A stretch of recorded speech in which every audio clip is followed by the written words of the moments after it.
नमस्कार, मैं रविश कुमार। राजनीति में कहां तक पढ़े हैं इसे योग्यता की अंतिम शर्त नहीं माना जा सकता। कई राजनेता स्कूल नहीं गए लेकिन उन्होंने राजनीति में बहुत अच्छा काम किया। इसका मतलब यह नहीं कि कोई नेता फर्जी डिग्री लेकर आ जाए उसकी भी वाहवाही होने लगी।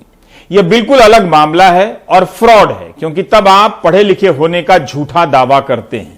एक तीसरा छोर यह भी है कि जब कोई नेता मंत्री बनता है या टिकट मिलता है तो उसकी योग्यता का बखान भी अति के छोर पर पहुंचा दिया जाता है कि मैनेजमेंट पढ़ लिया है, हार्वर्ड में जाकर पढ़ लिया है। तीनों ही हालात में नतीजे खतरनाक भी हो सकते हैं और बहुत अच्छे भी हो सकते हैं। जब हम किसी की फर्जी डिग्री और उच्च क्षमता वाली डिग्री का जश्न मनाते हैं तब जरूरी नहीं कि जो पढ़ा नहीं है उसे कम नजर से देखें, लेकिन इसके अलावा भी उन मंत्रियों के नहीं पढ़े लिखे होने को कई नजर से देखा जा सकता है। गुजरात के गृह राज्य मंत्री हर्ष रमेश कुमार संघवी 36 साल के हैं और 9वीं पास हैं। इनका जन्म 1985 के आसपास का है, तब स्कूल कॉलेज सभी के लिए उपलब्ध हो गए थे। देश में शिक्षा व्यवस्था ठीक ठाक फैल गई होगी और नकल से पास होने की व्यवस्था भी कायम हो चुकी होगी। यानी मेहनत और चोरी दोनों ही दरवाजे भारत के युवाओं के लिए तब तक उपलब्ध हो गए थे जो आज तक हैं। हर परीक्षा में मेहनत करने वाले छात्रों का मुकाबला चोरी और पैरवी करने वाले छात्रों से होता ही है। दोनों ही जीतते हैं। इस संदर्भ में मैं थोड़ा हैरान हूं कि खेल और युवा मंत्री ने, गृह राज्य मंत्री ने 9वीं तक ही पढ़ाई क्यों की, आगे क्यों नहीं पढ़ सके। लेकिन गुजरात के गृह राज्य मंत्री के प्रति इस बात को लेकर सम्मान भी बढ़ा कि उन्होंने फर्जी डिग्री का रास्ता नहीं चुना, ना ही नकल का सहारा लिया। उन्होंने 9वीं पास होने के बाद भी जीवन में इसे रुकने का कारण नहीं माना, आगे बढ़ते रहे। आज उनके पास कई विभाग हैं, खेल व युवा मामले के विभाग, non resident Gujarati division, excise है, जेल है, सीमा सुरक्षा है, आपदा प्रबंधन है। जबकि इसी मंत्रिमंडल में जिन्हें शिक्षा मंत्री बनाया गया है, जीतू वाघणी, उनके बेटे मीत वाघणी नकल करते पकड़े गए। अहमदाबाद मिरर में छपी खबर के अनुसार उनके पास से 27 चिट्स बरामद हुई। जीतू वाघणी का भी डेक्कन हेराल्ड में बयान छपा है। जो प्रक्रिया है, वो कह रहे हैं कि जो प्रक्रिया है उसका पालन हो, उनके बेटे के साथ अलग से बर्ताव नहीं होना चाहिए। यह भी काबिले तारीफ है। उन्होंने नहीं कहा कि मेरी सरकार है, वाइस चांसलर को हटवा देंगे, बल्कि उन्होंने कहा कि उनका बेटा इम्तिहान नहीं देगा। These days ऐसी नैतिकता कहां देखने को मिलती है।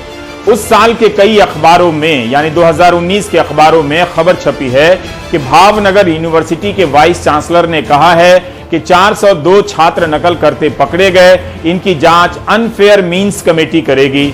अनफेयर मींस कमेटी ने 399 छात्रों को दोषी पाया। मौजूदा शिक्षा मंत्री के बेटे मीत वाघणी को भी अनफेयर कमेटी के सामने बुलाया गया और दंड दिया गया। नियमों के मुताबिक जो पकड़े जाते हैं उन्हें परीक्षा में फेल कर दिया जाता है और अगली 3 परीक्षा में नहीं बैठने दिया जाता है। इसलिए गृह राज्य मंत्री के प्रति सम्मान बढ़ा। पढ़ाई छूट गई तो छूट गई, नकल से या पैरवी से क्या पास होना। गुजरात में नकल की क्या स्थिति है इसे कभी फॉलो नहीं किया, लेकिन स्थानीय अखबारों में इस संबंध में कई खबरें मिली। यह खबर मई 2019 की है। उस साल बोर्ड की परीक्षा के लिए कमरों में सीसीटीवी कैमरे लगाए गए थे। चोरी और नकल के 4000 मामले पकड़े गए। 2165 मामले सीसीटीवी कैमरे से पकड़े गए। जूनागढ़ से 900 मामले सामने आए। इन सब के नतीजे रोक लिए गए। ऐसे बहुत से केस पकड़े गए। ऑब्जेक्टिव प्रश्नों के उत्तर में छात्रों को 90% से अधिक अंक मिले हैं, लेकिन सब्जेक्टिव प्रश्नों के उत्तर में 0। 1000 से अधिक उत्तर पुस्तिकाओं में कई तरह की गड़बड़ियां पकड़ी गईं, जिससे पता चला कि नकल हुई है। इस साल अगस्त की खबर है, लेकिन मामला पिछले साल मार्च का है। 10वीं की परीक्षा में चोरी करने के आरोप में क्राइम विभाग ने 1 छात्र और 5 शिक्षकों को पकड़ा है। घटना पोरबंदर की है। जो पढ़ा लिखा है वो सबसे संदिग्ध है। आप शक कर सकते हैं कि पढ़कर पास हुआ है या नकल से, लेकिन पढ़े ही नहीं है उन पर आप शक नहीं कर सकते। तो नहीं पढ़ा होना एक तरह से असंदिग्ध होना है। गुजरात के नए मंत्रिमंडल में कई मंत्री ऐसे हैं जिन्होंने 12वीं से आगे की पढ़ाई नहीं की। आगे बढ़ने से पहले एक बात का ध्यान जरूर रखिए कि सब विधायक हैं और विधायक होने के नाते इन सभी के पास प्रशासनिक और विधायी कार्यों के अनुभव हैं, किसी भी पढ़ाई से कम नहीं। इनकी पढ़ाई का जिक्र इस संदर्भ में बिल्कुल नहीं कर रहा हूं कि ये अयोग्य हैं, बल्कि कुछ और समझना चाहता हूं कि ये क्यों नहीं पढ़ सके। क्या गरीबी की वजह से, या स्कूल नहीं था, तब तो यह सिस्टम की नाकामी हुई। अगर पैसा नहीं था तो और बात है, पढ़ाई में दिलचस्पी नहीं थी तो यह और बात है। राज्य परिवहन मंत्री अरविंद भाई रयाणी 45 साल के हैं, 9वीं पास हैं। सामाजिक न्याय राज्य मंत्री 10वीं पास हैं, 51 साल के हैं। कैबिनेट मंत्री नरेश भाई मगन भाई पटेल 10वीं पास हैं और 53 साल के हैं।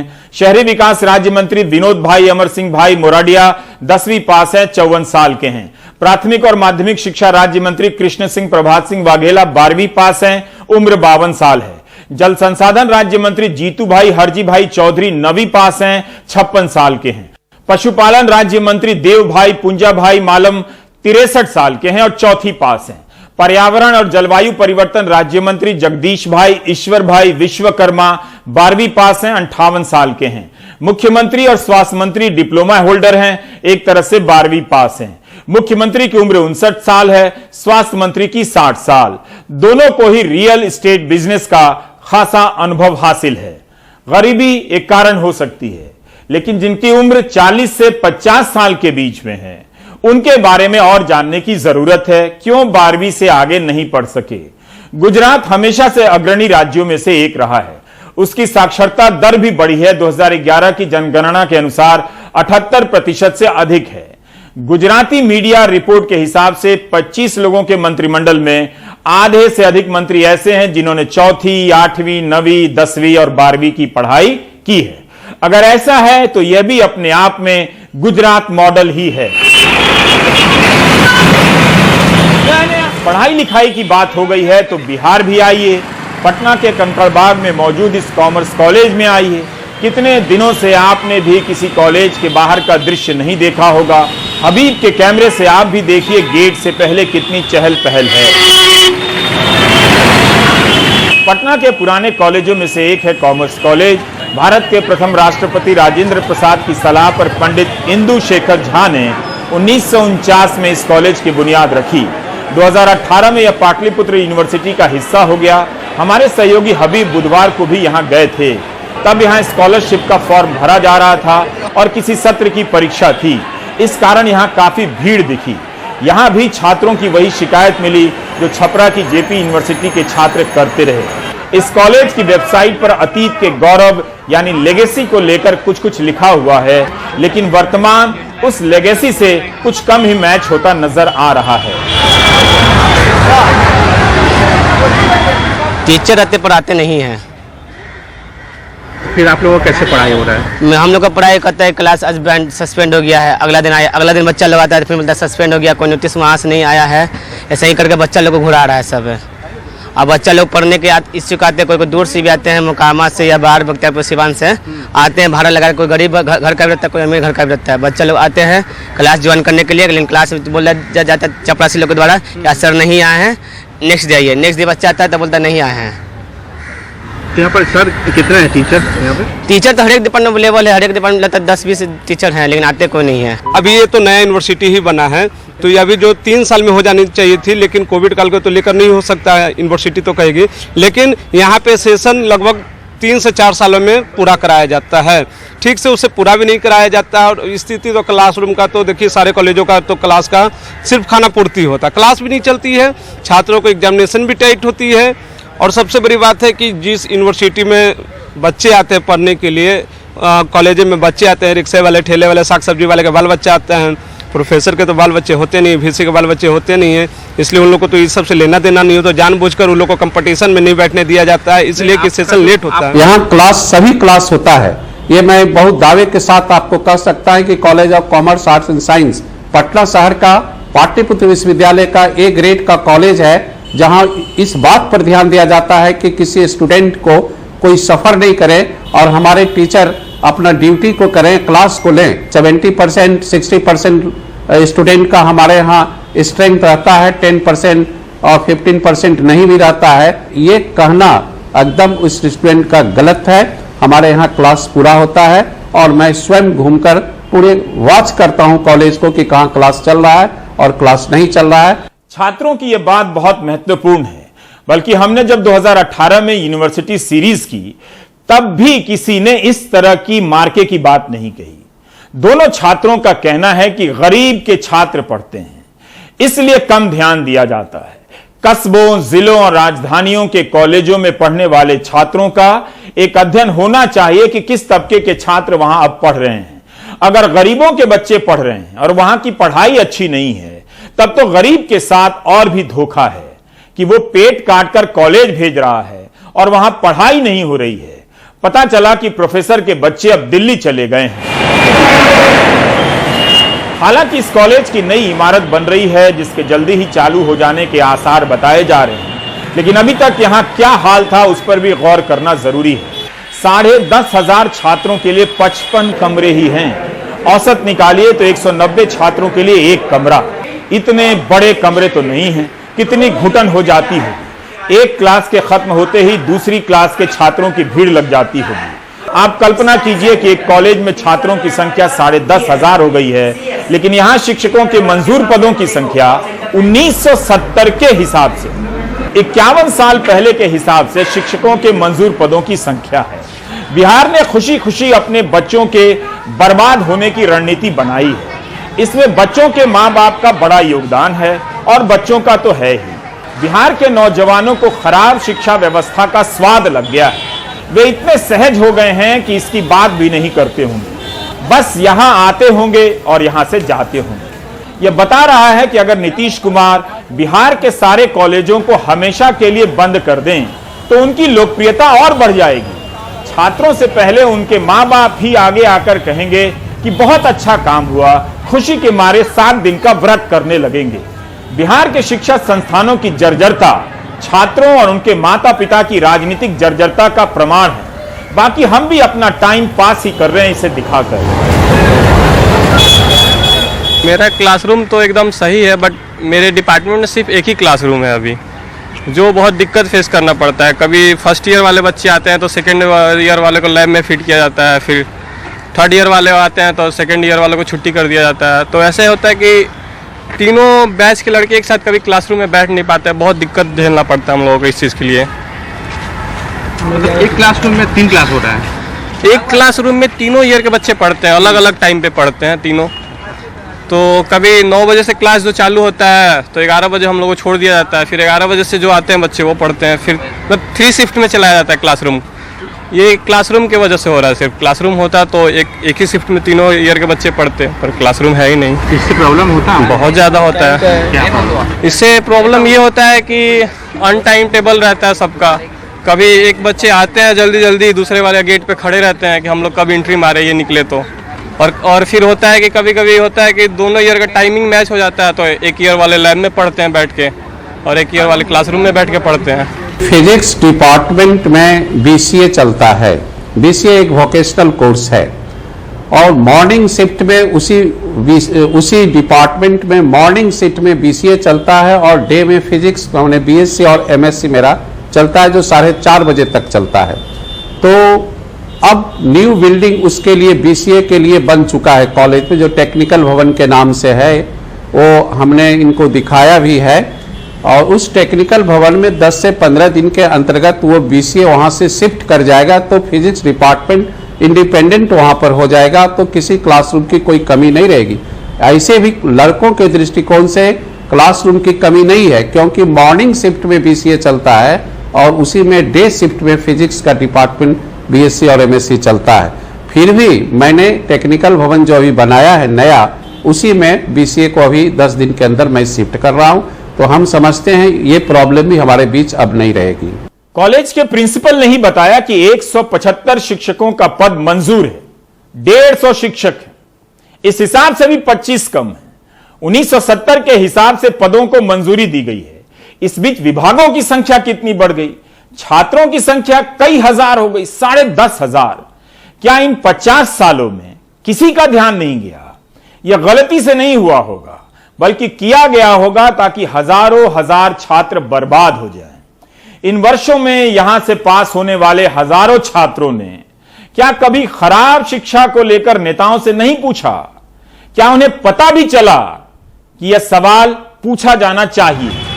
यहां पढ़ने वाली लड़कियों की संख्या 4,000 से भी ज्यादा बताई गई है। लंबे समय तक शौचालय की व्यवस्था काफी खराब थी। 1949 में बनी पुरानी शौचालय आप देख रहे हैं, एक ही कमरे में महिला और पुरुषों के लिए शौचालय है, 2 अलग अलग दरवाजे हैं।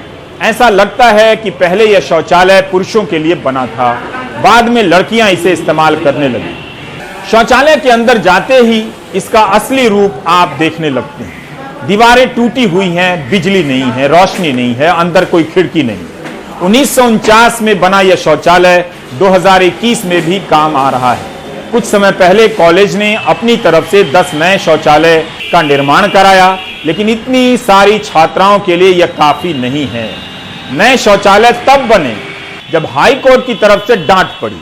इसी साल मार्च में पटना हाई कोर्ट के चीफ जस्टिस संजय करोल और जस्टिस एस कुमार ने 3 महिला वकीलों की एक कमेटी बना दी और कहा कि पटना नगर निगम की जद में आने वाले स्कूलों और कॉलेजों में जाकर वहां लड़कियों के लिए बने शौचालय और साफ सफाई का मुआयना किया जाए। अर्चना सिन्हा, अनुकृति जयपुरियार, अमरीशा श्रीवास्तव की कमेटी को 1 सप्ताह के भीतर पटना यूनिवर्सिटी और पाटलिपुत्रा यूनिवर्सिटी के 30 कॉलेजों का सर्वेक्षण कर रिपोर्ट देने के लिए कहा गया।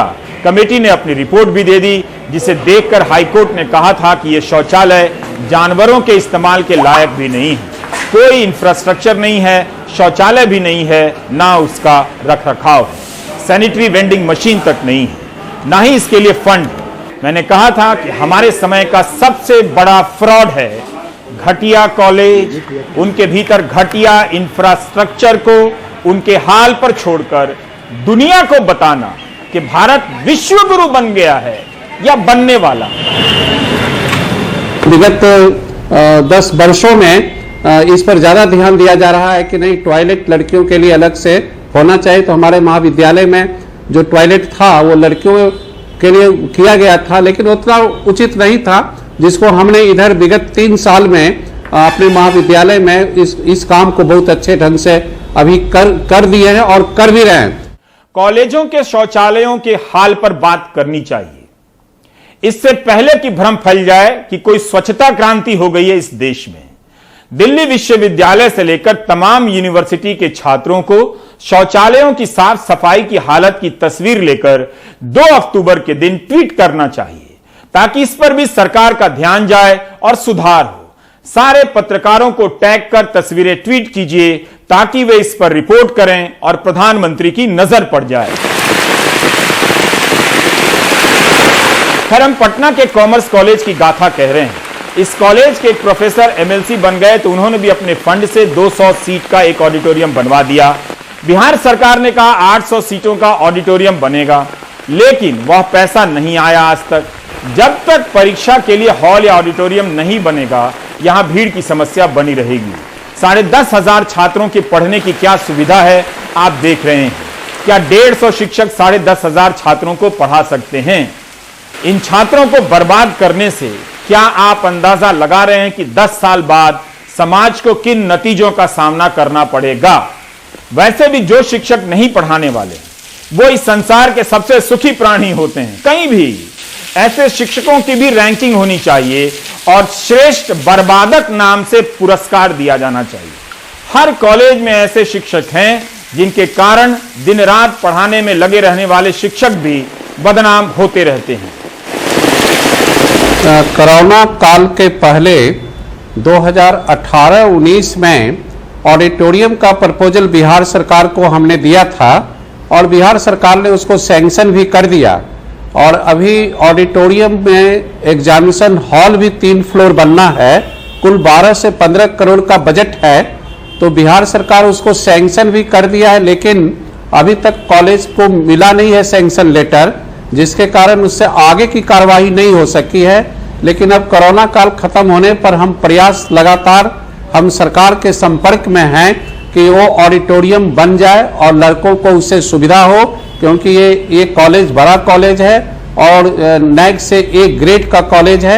यहाँ आए दिन बहुत सा फंक्शन, सेमिनार और कॉन्फ्रेंस होते रहता है। वो कठिनाई होती है इस महाविद्यालय में, क्योंकि अभी जो हमारा कॉन्फ्रेंस है वो थोड़ा छोटा है, लेकिन काम चलाते हैं। तो हम ये कहना चाहेंगे कि अगर कॉन्फ्रेंस हॉल जल्दी, ऑडिटोरियम जल्दी बन जाता है तो कॉलेज को लाभ होगा, परीक्षा लेने में भी लाभ होगा, क्लास सस्पेंड हमें नहीं करना होगा, एक तरफ एग्जाम भी चलेगा और लड़कों का क्लास भी चलेगा। ये एक बहुत बड़ी हमें सुविधा प्राप्त हो जाएगी। कॉमर्स कॉलेज का मिशन भी है, विजन भी है। इसे देखकर लगता है दुनिया का कोई शानदार कॉलेज है, लेकिन ये सारी बातें भी वेबसाइट को सजाने के ही काम लगती हैं, ताकि उसे देखकर कोई एडमिशन लेने आ जाए और फंस जाए।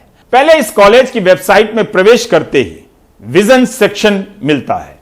मैं हिंदी अंग्रेजी मिलाकर अनुवाद प्रस्तुत करने जा रहा हूं। इसमें लिखा है कि college of commerce, arts and science को सभी अकादमिक विषयों में सेंटर ऑफ एक्सेलेंस के रूप में बनाना है। उच्च रूप से विकसित इंफ्रास्ट्रक्चर, एक्सेलेंट फैकल्टी के साथ इसका इंटरनेशनल आउटलुक होगा, जो समाज और दुनिया के साथ सक्रिय भागीदारी करेगा। हमारा इरादा बस इतना है कि शिक्षा पर बात हो, केवल पटना के कॉमर्स कॉलेज पर बात नहीं। अगर भारत का कोई छात्र इस कार्यक्रम को देख रहा है और वह समझ पा रहा है कि उसके जीवन को किस तरह से बर्बाद करने की प्रक्रिया आज भी जारी है, तो वह छात्र एक काम करे, बहुत सोच समझकर, बिना किसी जोड़ घटाव के घटिया कॉलेज और घटिया यूनिवर्सिटी का चुनाव करे। शिक्षकों की संख्या बताए, कमरों का हाल बताए, नकल का हाल बताए। हम भारत के घटिया कॉलेजों पर ऐतिहासिक सीरीज करना चाहते हैं। आप सारी जानकारी अपने नंबर के साथ मुझे भेजिए। मेरे ट्विटर हैंडल पर, फेसबुक पेज पर आप पहुंच ही जाएंगे। जब ट्रोल करने आ जाते हैं तो इसके लिए भी आ जाएंगे। घटिया कॉलेज का वीडियो अपने मोबाइल फोन से कैसे बनाना है वो भी देख लीजिए, लेकिन ध्यान रहे कोई भी कॉलेज घटिया से कम नहीं होना चाहिए। आपके मोबाइल वीडियो हमको रोज मिलते हैं, लेकिन उनमें से कई वीडियो अहम होने के बाद भी हम इस्तेमाल नहीं करते, क्योंकि उनको सही ढंग से शूट नहीं किया गया होता है। अगर आप अपने मोबाइल को इस तरह से रखते हैं तो जो वीडियो बनता है वो इस तरह का दिखता है, लेकिन अगर आप अपने मोबाइल को इस तरह से रखकर शूट करेंगे, यानी लैंडस्केप मोड में रखकर शूट करेंगे, तो वीडियो इस तरह से बनेगा। स्क्रीन भरी हुई दिखेगी आपके वीडियो से। तो सही खबर को सही तरीके से शूट करें। 220 साल पहले ऑर्डिनेंस फैक्ट्री बोर्ड का गठन हुआ था। आज उसका अस्तित्व समाप्त हो चुका। ऑर्डिनेंस फैक्ट्री का निगमीकरण शुरू हो गया है। फैक्ट्री के दरवाजे पर जो अशोक का लाट लगा होता था उसे हटा लिया गया है। इसी मानसून सत्र में कानून बना है, लोकतंत्र की मां भारत में, कि इसके कर्मचारी अगर हड़ताल करेंगे तो जेल जा सकते हैं। कानपुर से आए इस वीडियो को देखते देखते ब्रेक ले लीजिए। Central India, go back! Go back, go back! Central India, go back! Go back, go back! तानाशाही सरकार मुर्दाबाद! मुर्दाबाद, मुर्दाबाद! एक दिन वो था 1801 दरअसल फैक्ट्री की स्थापना, और आज का दिन वो है जब नए आवरण में हम लोग जा चुके हैं। गेट की तरह आप देखिए, जो हमारा एक शान था अशोक की लाट, वो भी आज गेट पर नहीं दिख रहा। ये लड़ाई एक दिन की नहीं थी, ये लड़ाई अनवरत हम लोग लगातार लड़ते चले आ रहे हैं। तमाम बातों के माध्यम से, नेगोशिएशन के माध्यम से, आंदोलन के माध्यम से जताते रहे कि हमारा किस हद को न किया जाए।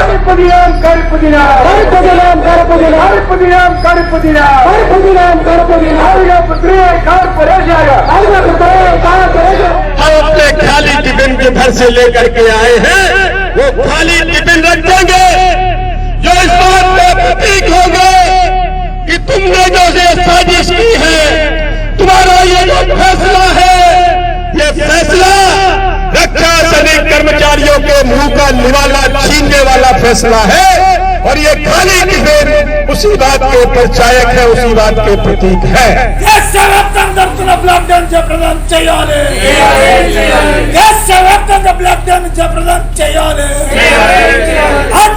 कॉर्पोरेशन को वापस लेना पड़ता है, कॉर्पोरेशन को वापस लेना पड़ता है। आज 74,000 कर्मचारियों को 7 टुकड़े में बेंच में बैठी हुई सरकार ने बांट दिया।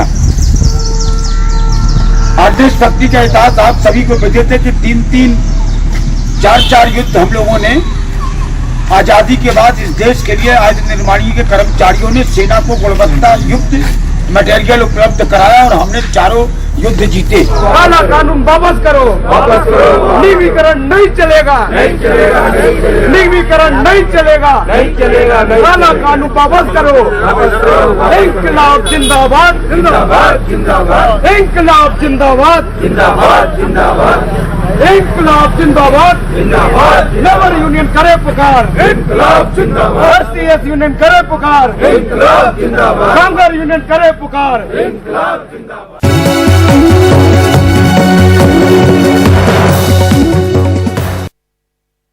महाराष्ट्र में 22 अक्टूबर से सिनेमा हॉल और नाट्यगृह खुलने वाले हैं। पिछले 1.5 सालों से नाट्यगृह बंद हैं। इसका असर कलाकारों के साथ ही बैक स्टेज पर काम करने वालों पर भी पड़ा है। सालों से नाट्यगृह में टेक्निकल काम करने वाले लोग दर काम करने के लिए भटकते रहे, कर्ज लेकर घर चलाया, सरकार से कोई राहत नहीं मिली। मुंबई के सीव्स इलाके के इस गोदाम में प्रसिद्ध नाटक धनंजय माने इथेच राहतात का सेट बन रहा है। पिछले 1.5 साल से महाराष्ट्र में थिएटर बंद हैं, लेकिन अब राज्य सरकार ने 22 अक्टूबर से इसे दोबारा खोलने के आदेश दिए हैं। इतने समय से इस गोदाम में करीब 50 नाटकों के सेट का सामान इसी तरह पड़ा हुआ है। मजदूरों के पास काम नहीं है, सामान खराब हुआ है, गोदाम के मालिकों को लाखों का नुकसान हुआ है। मिनिमम 3-4 लड़के लोग, सबको बुलाना, सामान हिलाएंगे नहीं तो और ज़्यादा खराब होने की चांसेस है। फिर भी बारिश में ज़्यादा पड़े रहने की वजह से एक 5-6 सेट का तो नुकसान हो ही गया, कि ज़्यादा पड़ा होने की वजह से और अपना मैन पावर कम होने की वजह से। और ऐसा लगभग सब मिला के इवन हमारा खर्चा टोटल आप गिनेंगे टोटल ओवरऑल तो एक 45 लाख तक हमारा टोटली 1.5 साल में टोटल खर्चा हुआ है सर। नाट्यगृह के बंद होने का सबसे ज्यादा असर बैकस्टेज में काम करने वाले कर्मचारियों पर पड़ा है। अशोक डोईफोड़े पिछले 35 सालों से लाइट और साउंड ऑपरेटिंग का काम कर रहे हैं। कई अभिनेताओं ने इनके काम की तारीफ कर इनका सम्मान भी किया है। अशोक पिछले 1.5 साल से बेरोजगार हैं और इसी तरह इन तस्वीरों को देख अपने अतीत को याद करते हैं। यह अब 59 साल के हैं। कभी सोचा नहीं था कि नाट्यगृह छोड़ कहीं काम ढूंढना पड़ेगा। मैं साउंड ऑपरेटर, लाइट ऑपरेटर यही काम किया हूँ। और जब मैं अभी ये ढूंढने का, अभी वो तो काम उस टाइम पे चालू नहीं था, कोई भी साउंड का नहीं चला, लाइट का नहीं चालू था। उस टाइम पे मैं जब जॉब, अभी जॉब कौन सा है मेरे लायक, अगर जॉब बोला तो चलो सिक्योरिटी गार्ड, तो सिक्योरिटी गार्ड के लिए 2-3 जगह पे जाके आया। लेकिन क्या वो लोग बोले कि हमको रखने में कोई हर्ज नहीं, लेकिन गवर्नमेंट के रूल के हिसाब से आपकी उम्र हो गई, हम आपको नहीं रख सकते। ये हिसाब से अभी कहाँ जॉब ढूंढूंगा, कहाँ क्या करूँगा। तो फिर अभी जब तक ये सेक्टर चालू नहीं होता है तब तक मेरे पास कोई पर्याय भी नहीं दूसरा कि मैं दूसरी जगह पे कहाँ काम करूँ। जब नाट्यगृह ही बंद हैं, तो मेकअप आर्टिस्ट भी घर बैठे हुए हैं। 17 सालों से राजेश परब मेकअप का काम कर रहे हैं, लेकिन पिछले 1.5 साल से इन्हें अपना गुजारा करने के लिए मास्क से लेकर छाते तक बेचने पड़े। राजेश ने सोचा नहीं था कि बड़े बड़े कलाकारों के साथ काम करने के बाद उन्हें मास्क बेचना पड़ेगा। हम लोग का भाई और मैं घर चलाता हूँ, तो मैं घर चलाने के लिए मैंने क्या किया, हर जगह पे हमारे रोड पे स्टॉल लगाया, अलग अलग प्रोडक्ट बेचना चालू किया, मास्क बेचा, बारिश के सीज़न में छाते बेचे। तो ऐसे कुछ अलग अलग धंधे करते करते मैंने अभी तक घर संभाला हुआ है। लोगों से तो पैसे लेने ही पड़े, क्योंकि थोड़ा बहुत पैसे धंधे से आता था, पर खर्चा ज़्यादा होने के कारण दोस्तों से पैसे मांगने पड़े, 1-2 बैंक से पैसा उठाना पड़ा। जब एक नाटक चलता है तब बैकस्टेज पर लगभग 20 लोग मौजूद होते हैं जो अलग अलग काम करते हैं। पिछले 1.5 साल से नाट्यगृह पर निर्भर रहने वाले सैकड़ों लोग बेरोजगार हुए हैं। रंगमंच कामगार संघ के अध्यक्ष किशोर वेले बताते हैं कि केवल कुछ निजी संगठन के लोगों ने उनकी मदद की। कई बार अपनी परेशानी सरकार को बताने के बावजूद कोई राहत सरकार की ओर से उन्हें नहीं दी गई। हम लोग ने सरकार को भी एक लेटर दिए थे, बहुत सारे पत्र दिए सरकार को भी, मुख्यमंत्री सांस्कृतिक कार्यालय को, लेकिन कुछ उसका रिप्लाई तो आया ही नहीं कभी। हम लोग ने सरकार के पास वापस ये मांगना चालू किया कि बोला कुछ ना कुछ तो, अभी 8 महीना तो कुछ किया नहीं ना, अभी तो कुछ ना कुछ दे दो हम लोग को, क्योंकि बाहर का जो आना है, जिन लोग मदद कर रहे, जो लोग मदद कर रहे, वो लोग, उन लोग का भी जेब खाली हो गया है, तो अभी उनके पास कितना मांगेंगे। तो अभी सरकार की बारी है, तो सरकार ने तो कुछ दिया ही नहीं। आमतौर पर स्टेज पर रहने वाले कलाकारों को तो हम सभी जानते हैं, लेकिन ऐसे कई होते हैं जो स्टेज के पीछे रहते हैं और इनकी मेहनत की वजह से ही वो कलाकार प्रसिद्ध होते हैं, लेकिन इनके बारे में ना ही कोई जानता है और इनकी परेशानियों के बारे में ना ही किसी को पता है। उम्मीद है कि आने वाले दिनों में प्रशासन इनके बारे में भी सोचे और इनके लिए कोई उचित कदम उठाए। मुंबई से कैमरा पर्सन राजेंद्र दयालकर के साथ सोहित मिश्रा, एनडीटीवी इंडिया। आप देख रहे थे प्राइम टाइम। नमस्कार।